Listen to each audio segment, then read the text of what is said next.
गए हैं तो आने का नाम ही नहीं ले रहे। एक को इंतजार और ऊपर से इस मुनीम का चेहरा देख देख कर ऊब गई हूं मैं।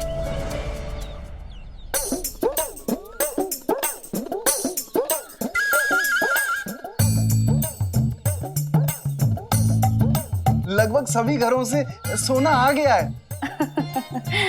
अच्छा है, अच्छा है।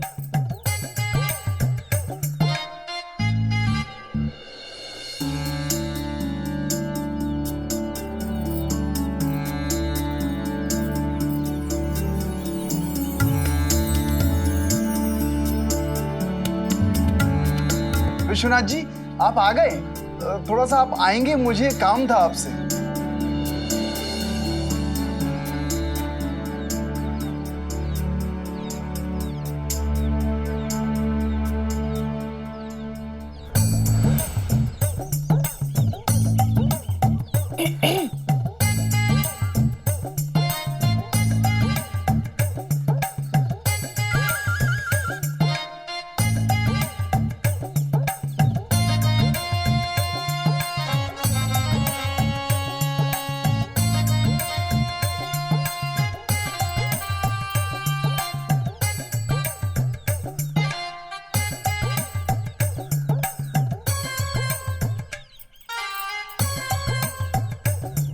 आदित्य के पिता श्यामलाल को छोड़कर बाकी सभी घरों से सोना आ गया है।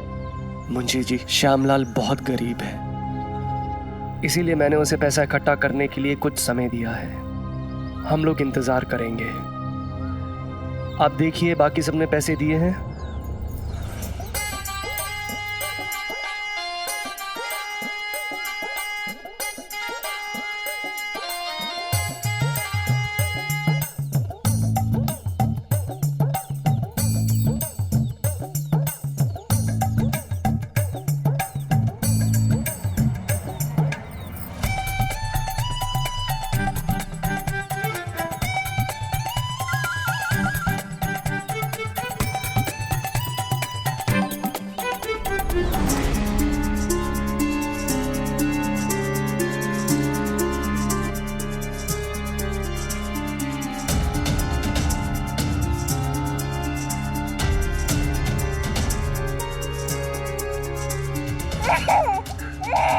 तुम चिंता मत करो उद्धव, अभी थोड़ी देर में सब ठीक हो जाएगा।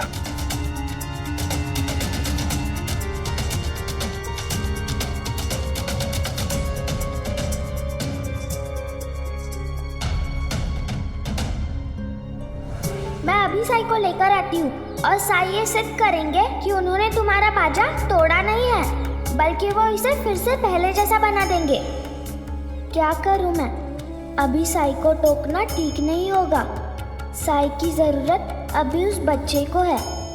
जब तक ये पात्र उसके पैरों से निकल नहीं जाता, मुझे इंतजार करना चाहिए।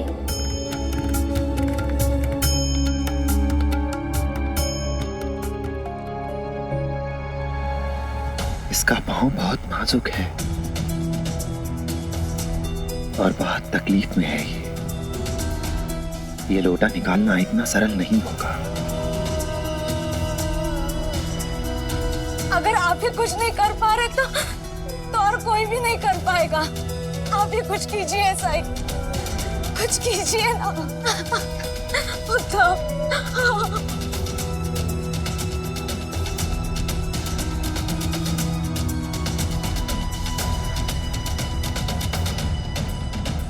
वो अंता जी, बड़ी देर हो गई, झिपड़ी अभी तक नहीं आई। समय मिला है तो केशव को और भड़काते,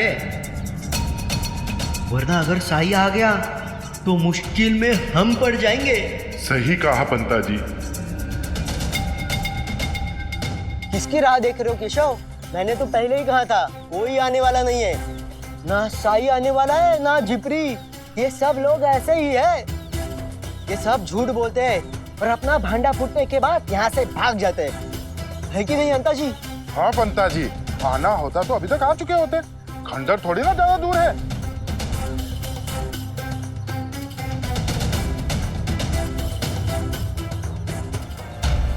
मैं खुद जाऊंगा और सच का पता लगा कर आऊंगा। अरे अरे केशव, कहाँ जा रहे हो? द्वारका माए।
जब कठिनाई छाई तू ही याद आया, भटके राही को तूने रास्ता दिखाया, तूने भक्तों का बेड़ा पार लगाया, तेरी महिमा मेरे साईं कौन जान पाया।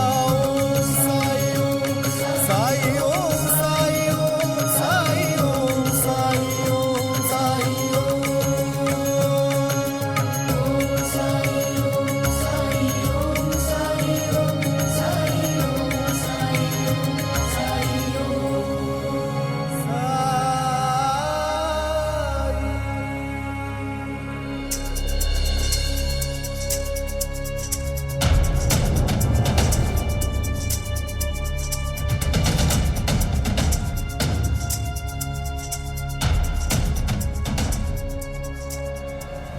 पिताजी साई के बारे में हमेशा सही थे। इन लोगों को मेरी चिंता नहीं है, सब मुझे भूल गए, साई भी और मेरे दोस्त भी।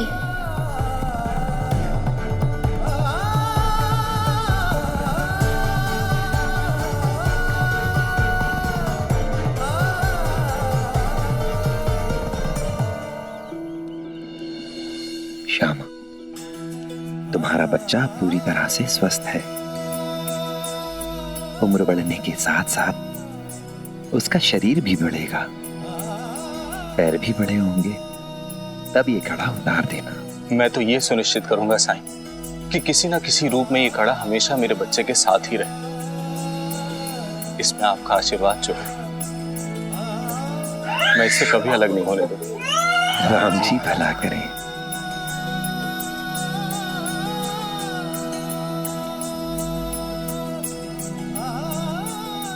चलो आ जाओ।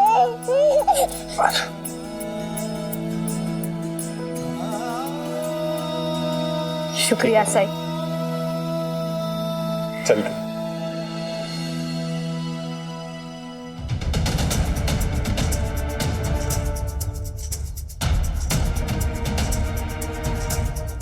साई, मैं जो बोलने आई थी वो भूल गई। जल्दी चलो मेरे साथ, पता नहीं केशव को क्या हो गया है। चलो।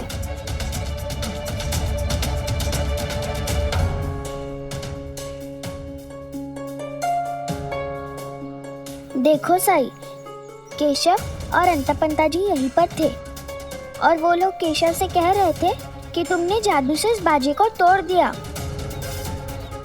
और वो बुद्धू भी उनके बातों पर विश्वास कर बैठा। वो बहुत दुखी और उदास था साई। उसे उसका बाजा बहुत पसंद था। बाजे के टूटने से ज्यादा दुख उसे तब हुआ जब वो शैतान अंतापंता उसे कह रहे थे कि तुमने उस बाजे को तोड़ दिया। मैंने तोड़ दिया? उसकी मदद करो साई। ठीक है लक्ष्मी।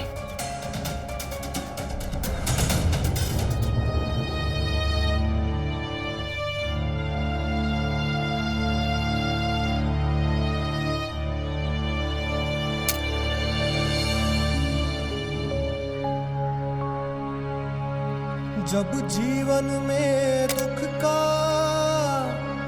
अंधियारा छाए,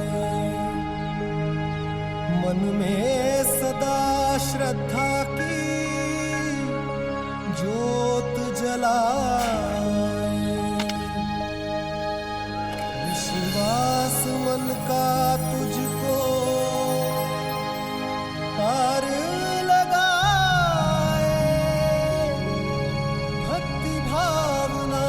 श्रद्धा से जो शीश झुकाए, साई ओम, साई ओम, साई ओम, साई ओम, साई ओम।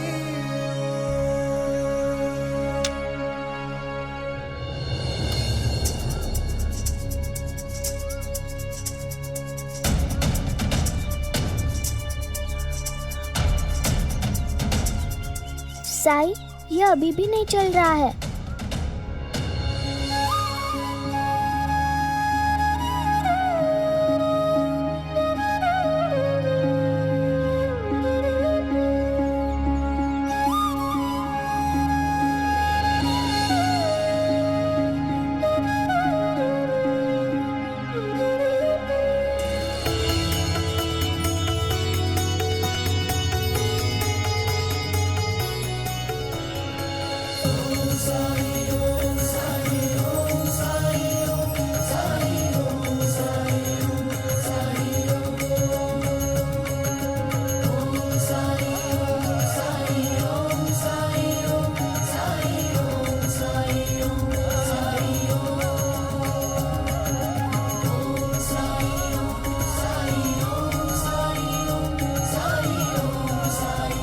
अरे वाह साई, तुमने तो इसे बड़ी आसानी से जोड़ दिया।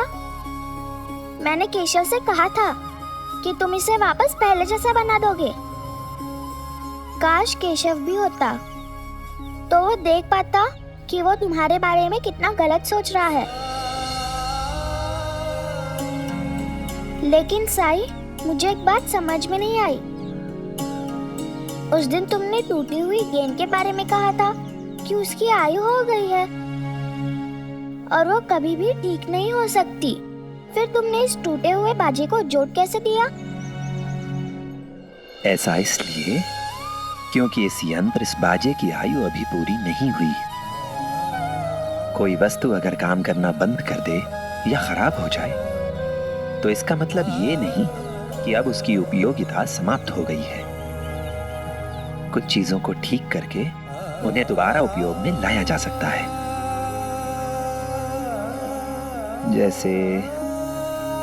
जैसे तुम अपने टूटे और खराब कंडों को दोबारा जोड़कर नए कंडे बना सकती हो, परंतु जले हुए कंडों की राख से दोबारा नए उपले नहीं बनाए जा सकते। मैं तुम्हें गेंद और बाजी के बारे में पूछ रही हूँ और तुम मुझे उपलों के बारे में समझा रहे हो। मुझे सच में कभी कभी तुम्हारी बातें समझ नहीं आती, लेकिन ये अच्छा हुआ कि तुमने इसे ठीक कर दिया। अब मैं इसे जाके केशव को देती हूँ ताकि उसके मन में तुम्हारे बारे में जो गलतफहमी है वो दूर हो जाए।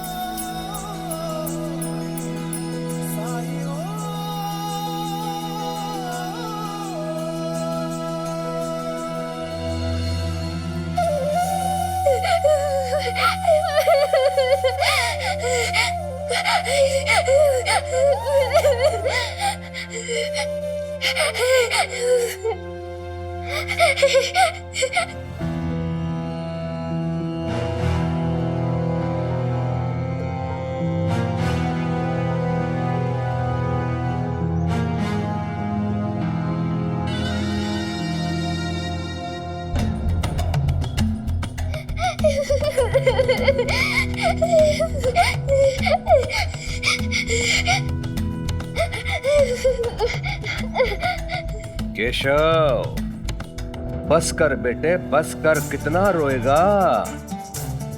इतना रोने से क्या लाभ बताओ? केशव, ग्रामोफोन टूट गया, कोई बात नहीं, नया आ जाएगा। लेकिन तुम्हारा जो भरोसा टूटा है ना, उसका क्या? अपनी आंखों से देख लिया तुमने, तब तुम्हें विश्वास हो गया। लेकिन आरंभ से मैं तुम्हें बताने का, समझाने का प्रयास कर रहा था कि साई कोई महान आत्मा नहीं है। तंत्र मंत्र करने वाला, जादू टोना करने वाला तांत्रिक है वो बस। देखो ना, जब तुम उससे बात कर रहे थे, मिल रहे थे, उसकी बातें मान रहे थे, तब तक वो तुम्हारे लिए अच्छा था। लेकिन जैसे ही तुमने उससे मिलना, बातें करना बंद कर दिया, तो वो तिलमिला गया, तुम्हारे विरुद्ध हो गया।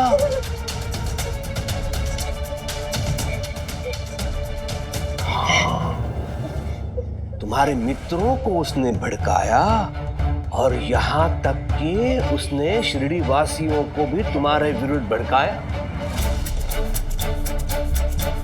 इतने से जी नहीं भरा तो बेटे उसने तुम्हारा ग्रामोफोन तोड़ दिया। हरिओम हरिओम। ऐसे लोगों से तो दूर रहना अच्छा है। मैं तो कहता हूं ऐसे लोगों की परछाई भी नहीं पड़नी चाहिए तुम पर। ऐसे लोग ना तुम्हारे कभी मित्र बन सकते हैं ना शुभ चिंतक।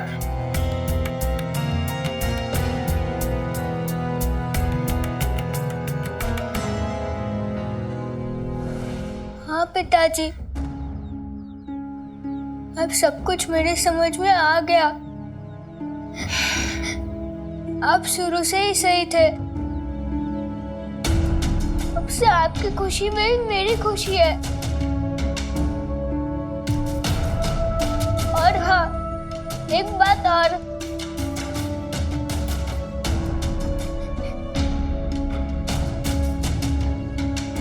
मैं बताना चाहता हूँ कि मैं लंदन जाने के लिए तैयार हूँ। अब मैं शिरडी में बिल्कुल नहीं रहना चाहता हूँ। मुझे शिरडी बिल्कुल नहीं अच्छी लगती।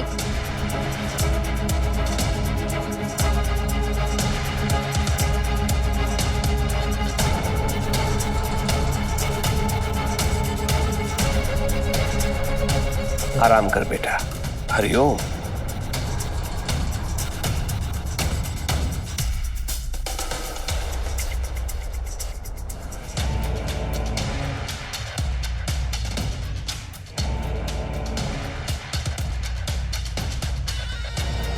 इतने वर्षों के परिश्रम के पश्चात मैं अपने पुत्र को साई के चंगुल से निकालकर अपने पक्ष में करने में सफल हुआ। हरिओम।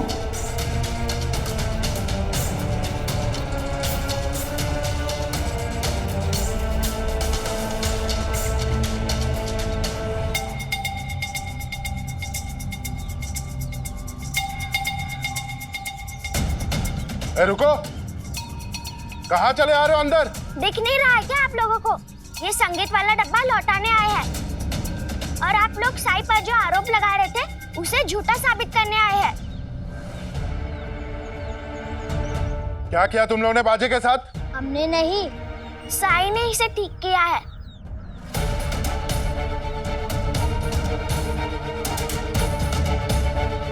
और झूठ बोल लिया तुम दोनों ने।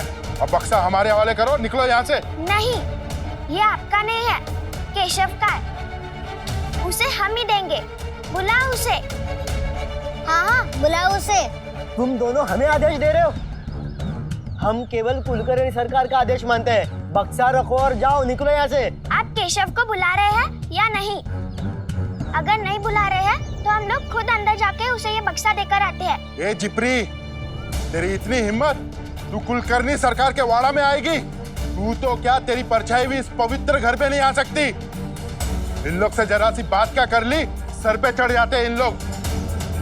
भूल जाते हैं कि ये लोग नीच जात के हैं। चलो बक्सा दो और निकलो यहाँ से। और केशव के पास इतना समय कहाँ है कि तुम जैसे छोटे लोगों के साथ अपना वक्त बर्बाद करे।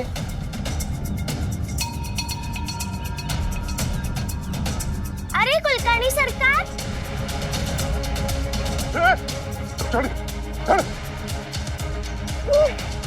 हमें डराती है? तू क्या कान के नीचे? सुनिए, हाँ? कुलकर्णी सरकार ने मुझे बुलाया है ताकि मैं केशव को लंदन ले जा सकूं। केशव लंदन जा रहा है? आइए आइए, कुलकर्णी सरकार आपकी प्रतीक्षा कर रहे हैं, आइए। हाँ आइए आइए आइए। अरे अंता जी। हाँ आप चलिए। हाँ पंता जी।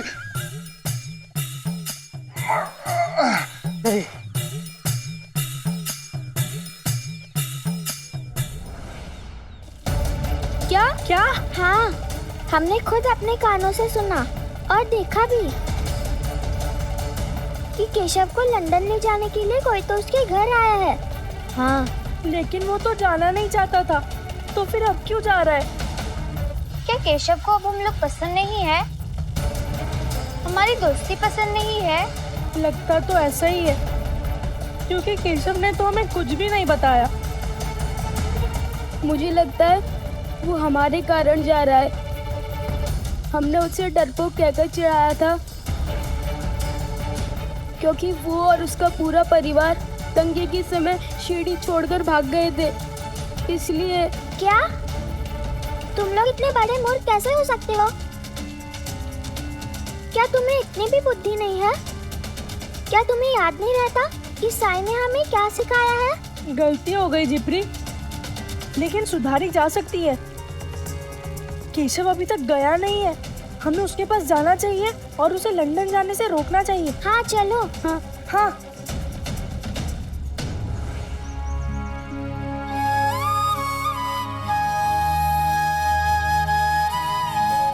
भिक्षाम दे।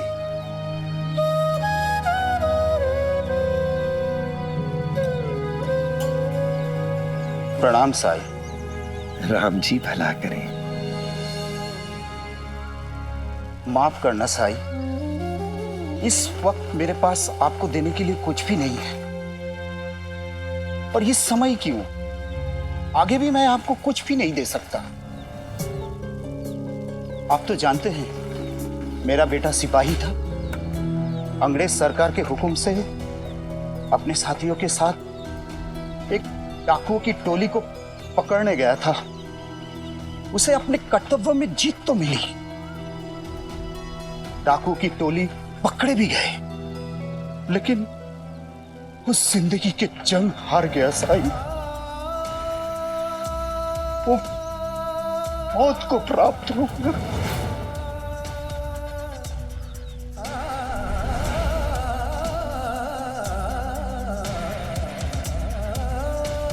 संभालिए खुद को।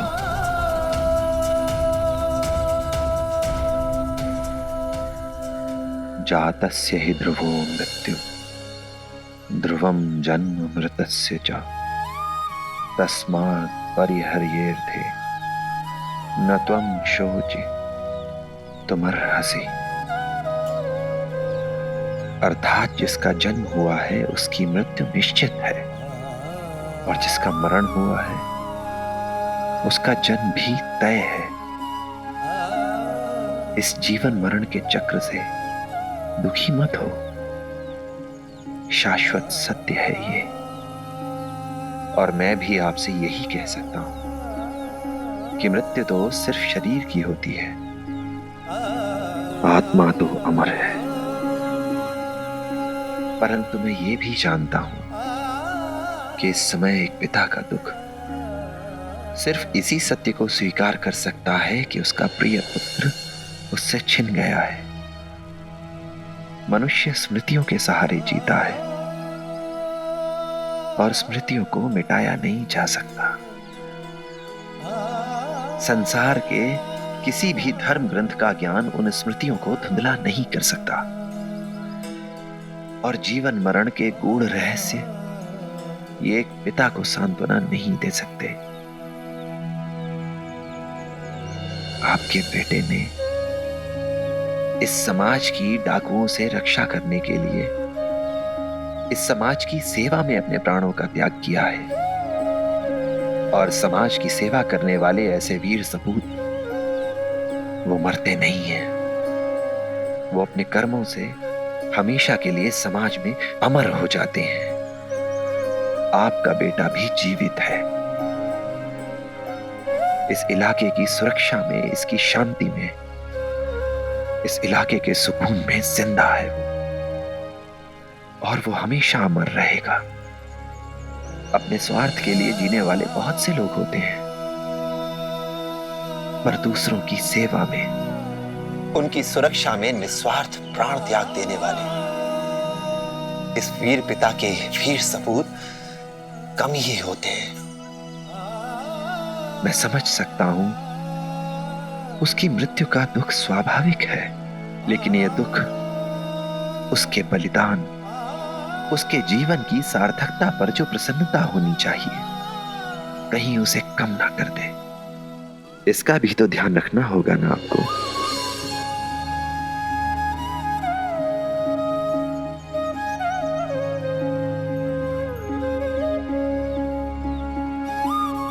आप बिल्कुल ठीक कह रहे हैं साई।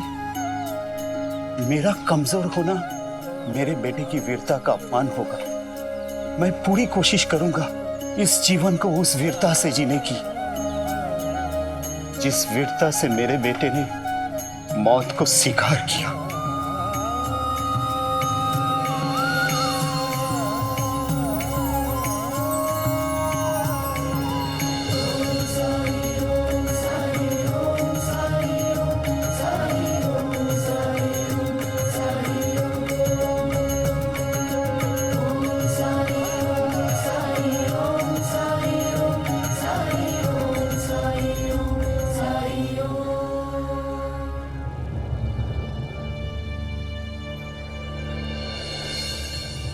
क्या सोच रहे हो विश्वनाथ?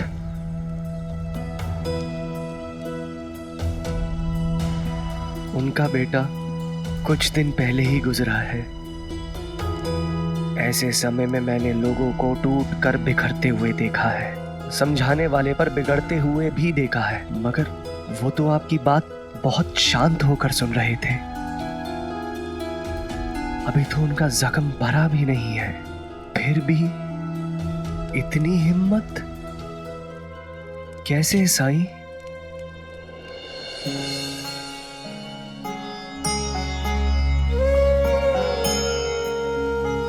हिम्मत तो हमें सत्य देता है, सत्य की अनुभूति और सत्य को स्वीकार कर लेना। ये हमारे लिए शक्ति का स्रोत बन जाता है। शायद उस दुखी पिता को भी इस बात की अनुभूति है कि उसके बेटे के जीवन का उद्देश्य पूरा हो चुका है। जीवन उद्देश्य?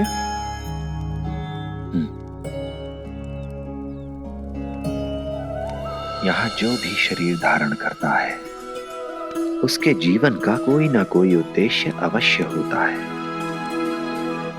मनुष्य को इस बात का ज्ञान हो या ना हो, परंतु कोई भी यहां निरुद्देश्य जन्म नहीं लेगा।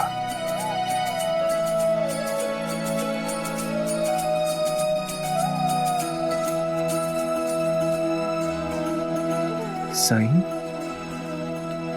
फिर तो मेरे जीवन का भी कोई उद्देश्य होगा। साईं मुझे बताइए ना, मेरे जीवन का मकसद क्या है? जब समय आएगा तो तुम खुद जान जाओगे। लेकिन साईं, ये कैसे पता चलेगा कि यही वो उद्देश्य है? जब वो अनुभूति होगी तो मन किसी भी विकल्प की इच्छा नहीं करेगा। उस कार्य से महत्वपूर्ण कुछ भी नहीं होगा तुम्हारे लिए, न धन, न प्राण, न सुख की इच्छा, न दुख का भय, न क्रोध, न लोभ, न मोह, न चिंता, कुछ भी नहीं। सिर्फ तुम्हारा उद्देश्य और तुम शेष बचोगे।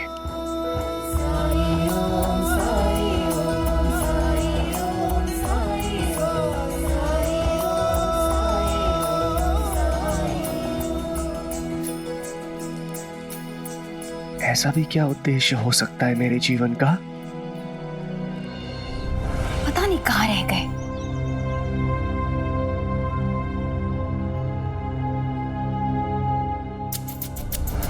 अरे कहाँ थे आप? अरे वो मैं थोड़ा सामान लेने गया था। बात खैर वो छोड़िए, लेकिन ये तो पता होना चाहिए ना कि केशव आज ही लंदन जा रहा है। आज ही?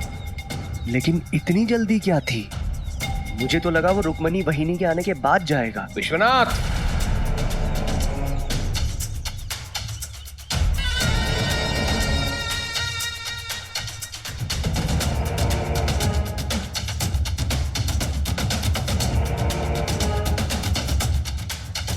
यदि तुमने रुक्मिणी का नाम केशव के सामने ले लिया तो बहुत बुरा होगा। एक दिन क्या, एक पल भी मैं विलंब नहीं कर सकता उसे लंदन भेजने में। बहुत कठिनाई से केशव ने अपनी सहमति दी है। यदि विलंब हुआ ना तो सब कुछ बिगड़ सकता है विश्वनाथ।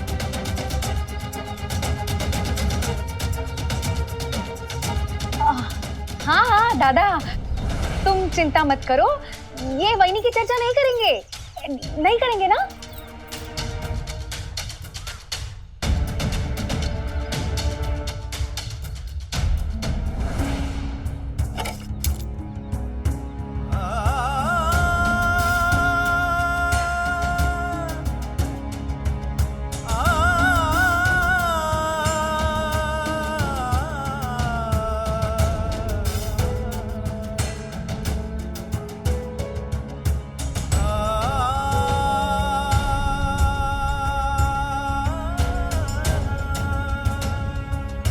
काश मैं लंदन जाने से पहले माँ से मिल पाता।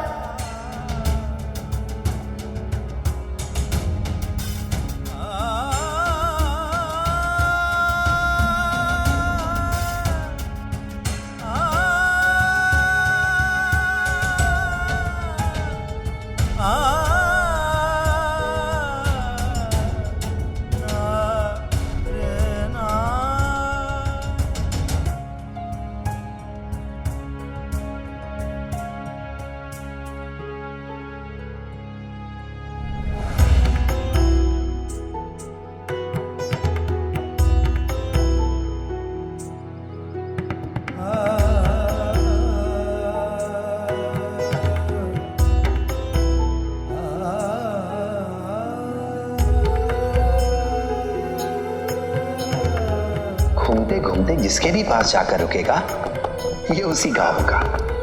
मेरे उपहार ने अपने सच्चे अधिकारी को ढूंढ लिया है।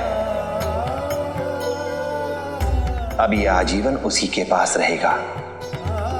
साई का प्यार झूठा निकला तो फिर साई के दिए इस पत्थर की भी कोई जरूरत नहीं है मुझे।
अपना ख्याल रखना बेटा, संभल के जाना। ये अभिभावक है तुम्हारे, तुम्हारा ध्यान रखेंगे, उनकी हर बात मानना। हरिओम। जी पिताजी।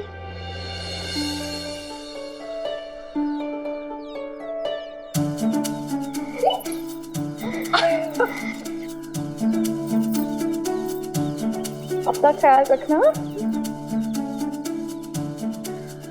बस बस बस, मन लगाकर पढ़ाई करना और अपने खाने पीने का पूरा ध्यान रखना, ठीक है?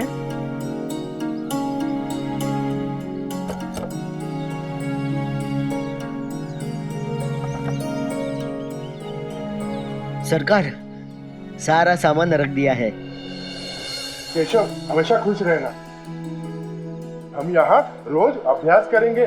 जब तुम लौट के आओगे ना, तो चिड़िया उड़, कौवा उड़ गए, तुमको हराएंगे।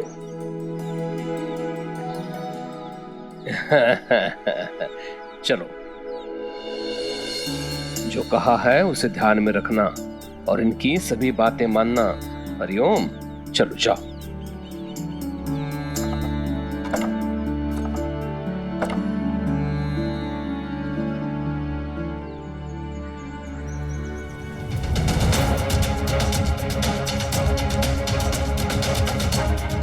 हरिओम, ये बच्चे इधर क्यों आ रहे हैं?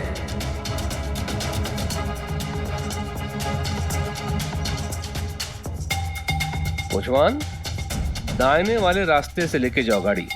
हरिओम, जाओ।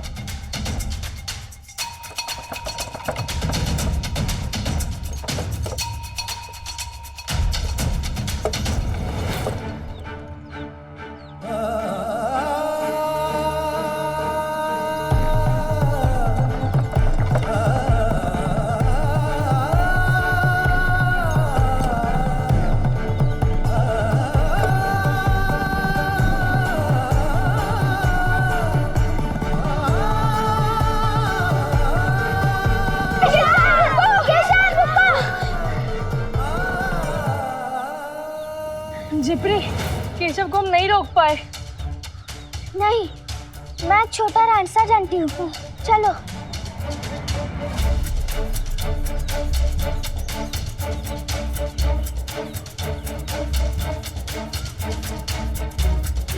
हम लोग यहाँ क्यों रुके हैं जिप्री? केशव की गाड़ी यहीं से गुजरेगी। जिप्री, कहाँ गई केशव की गाड़ी? अब तक तो आ जानी चाहिए थी। मैं कैसे बता सकती हूँ? मुझे लगा कि वो इसी रास्ते से जाएगा। कहीं वो दूसरे रास्ते से?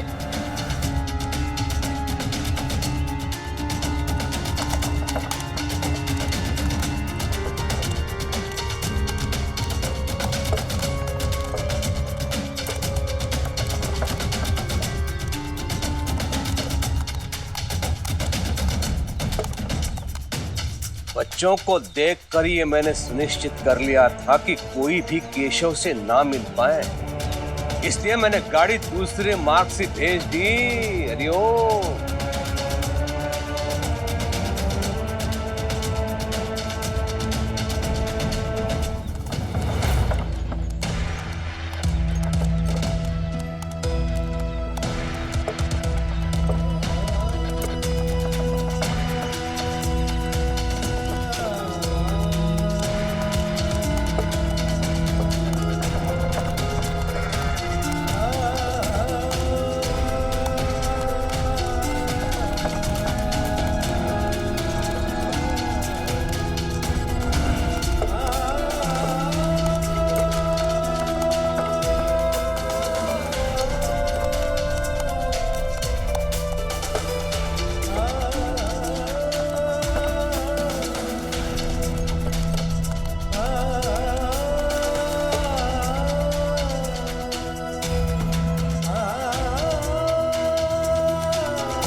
किसी को मेरी परवाह नहीं है, यहाँ तक कि साई को भी नहीं। वो भी सबकी तरह बदल गए।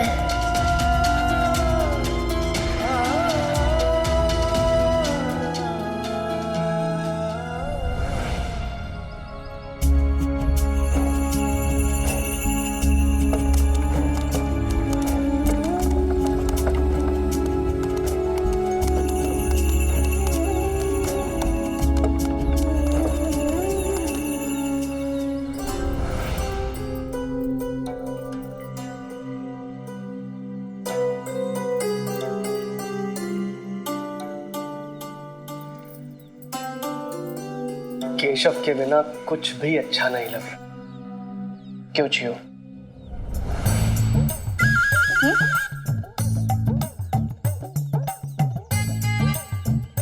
हाँ, मुझे भी कहाँ अच्छा लग रहा है, लेकिन जीवित रहने के लिए खाना तो पड़ेगा ना। आप लोग भी खा ही लो, खा लो खा लो। वो तो हम सब जानते हैं च्यों, लेकिन तुम भी थोड़ा धीरे धीरे शांति से भोजन करो। खाना कहीं भागा नहीं जा रहा है। हाँ, अरे दादा, मैंने सोचा आज थोड़ा पेट भर के खा ही लेती हूँ। हर दिन हर समय तो यही सोचती रहती है तू, इसमें नया क्या है? हरिओम।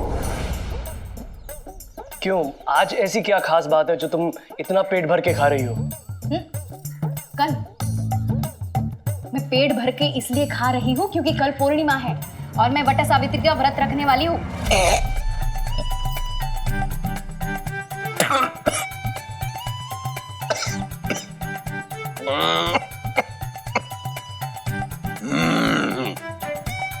व्रत और तुम क्यों? मैं व्रत नहीं रख सकती? एक अच्छी पत्नी के लिए कोई भी चीज मुश्किल नहीं होती। मैं दिखाऊंगी व्रत रखकर। सच में? हाँ, लेकिन आपको मुझे एक उपहार देना पड़ेगा। जरूर। सच? सच, मगर तुम ज्यादा खाना भी मत खाओ। साईं कहते हैं अति सर्वत्र वर्जयेत, मतलब जरूरत से ज्यादा भी नुकसानदेह होता है।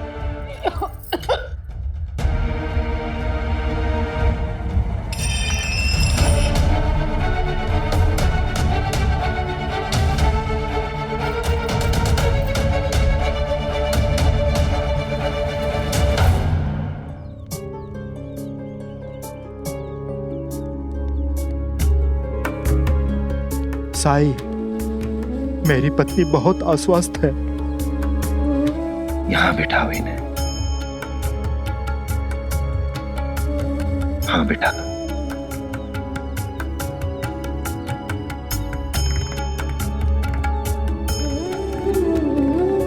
क्या तकलीफ है आपको?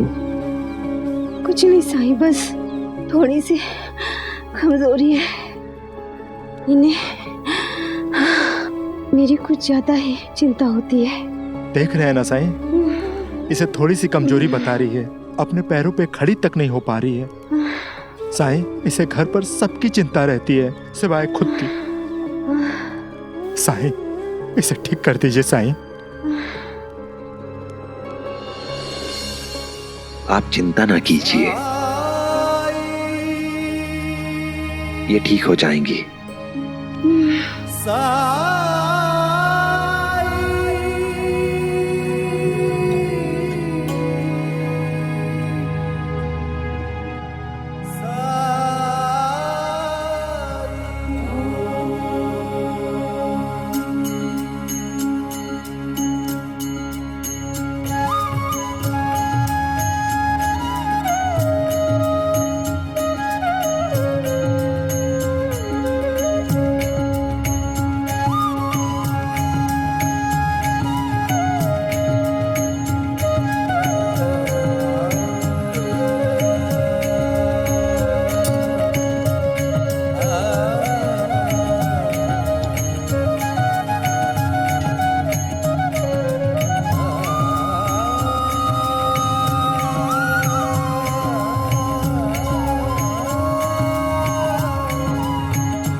कठिनाई छाई तू ही याद आया, भटके राही को तूने रास्ता दिखाया, तूने भक्त